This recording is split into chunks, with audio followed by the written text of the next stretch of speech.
Halo Kumaha Damang, saatnya Anda menyimak berita Jawa Barat bersama saya Tia Anissa. Sejumlah berita menarik akan kami sajikan untuk Anda, berikut 3 berita utama hari ini. Rumah panggung terbakar tak bersisa di Garut, seorang lansia tak bisa menyelamatkan diri. Hujan deras yang mengguyur wilayah Sukabumi mengakibatkan sejumlah jembatan terputus, warga pun terisolasi. Tak kunjung dapat bantuan, sepasang lansia di Subang terpaksa bertahan hidup di dalam tenda darurat.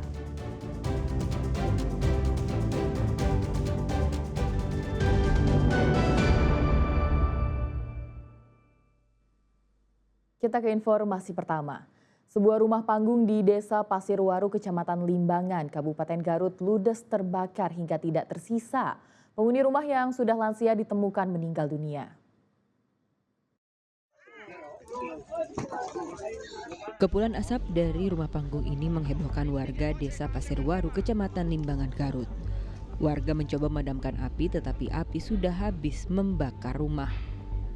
Mereka was-was sebab penghuni rumah Jumsi tidak terlihat selama kebakaran terjadi. Benar saja yang dikhawatirkan warga terjawab. Saat api padam, mereka menemukan lansia itu tewas di kamar mandi rumah yang terbakar. Dan sebelum terjadi kebakaran, saya ketemu dulu sama orangnya. Kebetulan saya kan pulang dari Bandung sekitar jam 6:30-7-an. Dia ke rumah saya dulu lah ngobrol. Terus saya ke bawah, dia duduk aja di sana. Jadi pas ke sananya mah mungkin kurang tahu, kurang tahunya apa karena sebabnya nggak tahu masalah listrik itu kurang tahu gitu. Terjebak di dalam rumah itu. Ya kemungkinan lah. Kemungkinan soalnya kan posisinya lagi di kamar mandi.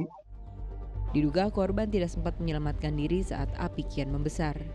Jenazah langsung dimakamkan pihak keluarga, sementara penyebab dari kebakaran belum terjawab. Eko Setiabudi melaporkan dari Garut.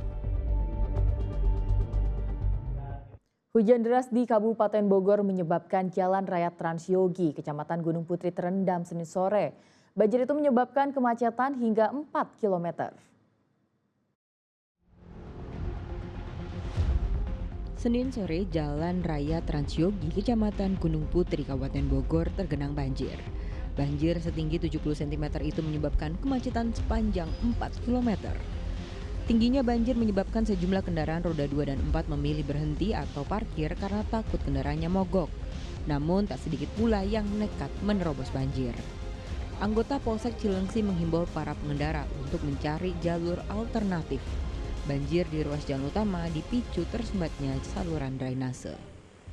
Itu kayaknya jalan itu kalinya kayaknya ketutup itu papan nama itu kayaknya. Oh. Itu ada pondasi saya lihat di situ tadi kayaknya nggak bisa ngalir ke belakang itu kayaknya. Oh, ini alirannya kemana Pak biasanya? Ya ke situ itu ada kali ke sana.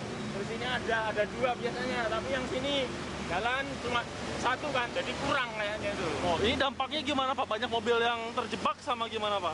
Macet juga nggak? Macet banget lah itu dari sana itu dari Cilengsi itu macet semua itu. Macet parah ya? Parah. Ketinggian airnya kira-kira berapa? Ya, kira sampai yang tengah ini bisa 1 meter. 1 meter? Iya yang sini tengah sini. Ini untuk sekarang gimana Pak? Macet dari kedua arah atau gimana Pak? Ya dari 2 arah masalahnya kan yang sana juga macet.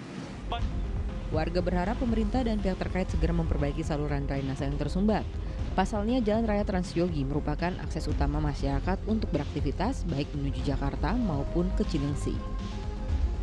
Asep Solihin melaporkan dari Kabupaten Bogor.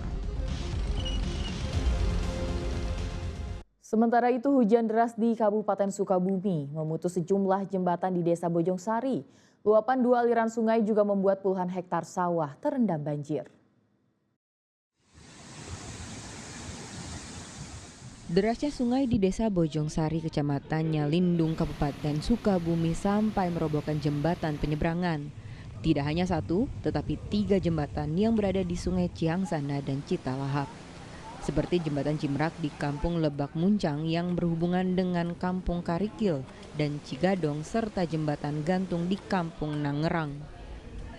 Akibatnya puluhan keluarga terisolasi karena jembatan penghubungnya terputus.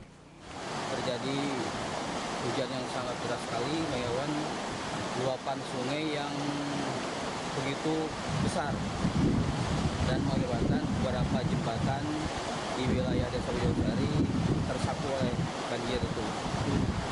Di antaranya di sini jembatan penghubung Kampung Lebak Muncang dan Kampung Karikil. Derasnya luapan sungai juga sampai merendam puluhan hektare sawah. Petani dipastikan gagal panen karena taman rusak tersapu banjir bandang.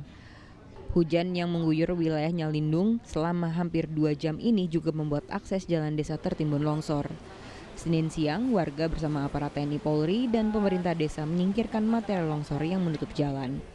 Di beberapa kecamatan memang terjadi bencana, yaitu banjir dan longsor di pergerakan tanah. Dan yang semalam masuk kepada kami, itu pertama ada di Nyalindung, kemudian juga Surabaya, kemudian juga Cirenghas, dan Jampang Tengah. Kondisinya seperti apa, Pak? Kondisinya seperti rekan-rekan lihat gitu. Pertama ada yang jalan rusak, kemudian juga tertutup longsoran. Kemudian juga informasi di sini juga ada rumah yang tertimbun longsoran. Badan Penanggulangan Bencana Daerah mencatat ada 5 kecamatan yang dilanda bencana dan tanah longsor, yakni Kecamatan Nyalindung, Jampang Tengah, Urabaya, dan Cirenghas. Asep Didi melaporkan dari Kabupaten Sukabumi. Angin puting beliung di kawasan Parung Kemang, Kabupaten Bogor tak hanya memporak-porandakan rumah warga, tetapi juga membawa bangkai pesawat hingga hinggap di atas rumah warga. Puluhan rumah rusak dengan kerugian mencapai ratusan juta rupiah.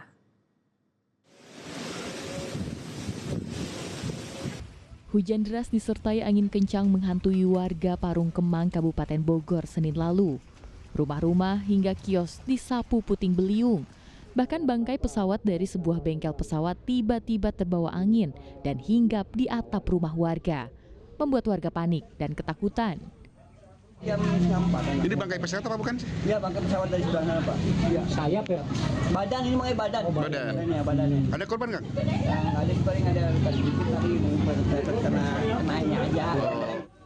Diperkirakan 55 rumah lebih rusak di 2 dusun, yakni Dusun 2 Babakan dan Dusun 3 Hambulu. Puluhan rumah warga yang terbagi di 2 wilayah, Dusun 2 Babakan dan Dusun 3 Hambulu. Akibat daripada puting beliung ini, kerusakan rumah warga kami itu total secara keseluruhan ini di atas 50 rumah. Di wilayah Dusun 2 Babakan itu kurang lebih sekitar 30 sekian rumah. Yang di wilayah Dusun 3 Hambulu ini terdata ada 18 rumah. Aparat desa terus berkoordinasi dengan pihak pemilik bangkai badan pesawat dan BPBD Kabupaten Bogor untuk mengevakuasi bangkai pesawat dari atap rumah warga.